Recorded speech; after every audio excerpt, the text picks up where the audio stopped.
วัสดีครับเพื่อนๆครับวันนี้ก็ช่วงยามเย็นฮะอากาศดีครับวันนี้อากาศดีมากเลยเดี๋ยวจะลองอีก1 รอบนะฮะพอดีเมื่อคืนจนกว่าจะเสร็จก็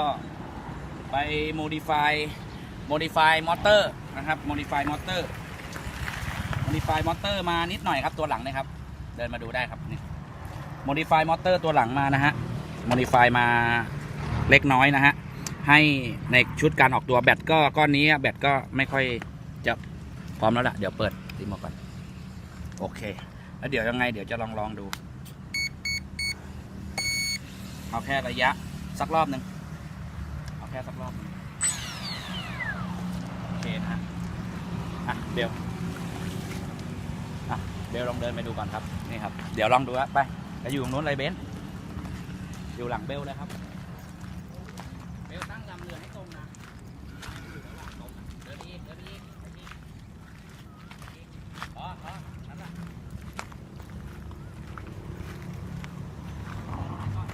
ยาวก่อน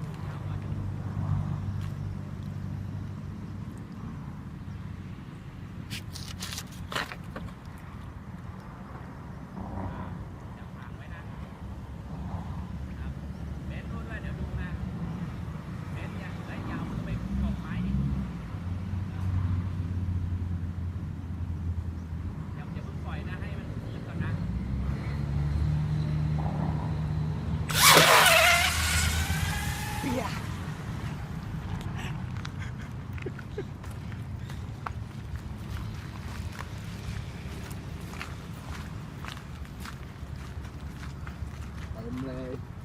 รอบเดียวอะไรเดี๋ยวกลับละแล้วแบตมันใกล้หมดแล้วเดี๋ยวลองแบตใหม่หางเสือไปตรงไหมเดี๋ยวลองดูลองแบบมันต้องจับดู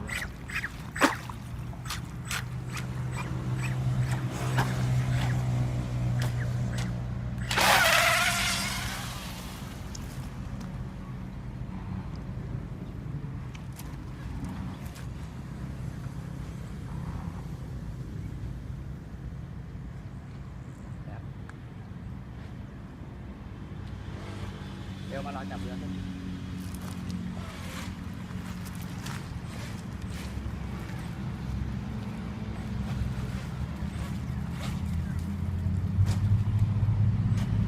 อย่ามือไปจับใบพัดนะจับลำเรือช้อนลำเรือถอดไอ้ตัวนั้นออกเดี๋ยวให้โอ๊ตนี่ครับเพื่อนๆเป็นเรือลำนี้เป็นเรือแข่งนะฮะถามว่าเอาไปวิ่งเล่นได้ไหมได้นะฮะโครงสร้างเป็นเรือ2 ตอนนะฮะโครงสร้างเป็นเรือ2 ตอนใบจับพร้อมหางเสือครบนะฮะพร้อมรีโมทคอนโทรลหากเพื่อนๆสนใจยังไงก็กิ้งก้างโทรมาถามการเล่นก่อนก็ได้โอ๊ตมาถอดไอ้ตัวนี้ออกนี่ครับเดี๋ยวกูดึงออกเองก็ได้นะครับดึงแรงๆครับนี่ครับแค่นี้ก็จบแล้วครับก็เดี๋ยวแบตมันใกล้หมดนะครับถ้าแบตมันไม่ใกล้หมดก็เราจะถ่ายเพื่อนๆดูอีกสักครู่เดี๋ยวเอาแบตไปชาร์จก่อนแป๊บนึงเพราะว่าตัวสำรองนี่มันชาร์จไม่เข้าไม่รู้เป็นอะไรก็การรักษานะฮะใช้ W40 นะฮะโซนิกฉีดเข้าไปที่ไหนนั้นก็นี่ครับตัวมอเตอร์เลยครับฉีดเข้าไปเลยนะครับนี่ครับฉีดเข้าไปเลยแล้วก็ในรูหางเสือนะครับแล้วก็ลูกปืนหลังนี่ครับวิธีรักษาแค่นี้แหละครับง่ายๆเล่นมันๆครับช่วงเย็นๆแล้วก็นั่งจิบเบียร์ไปด้วยโอเคนะครับเพื่อนๆบ๊ายบาย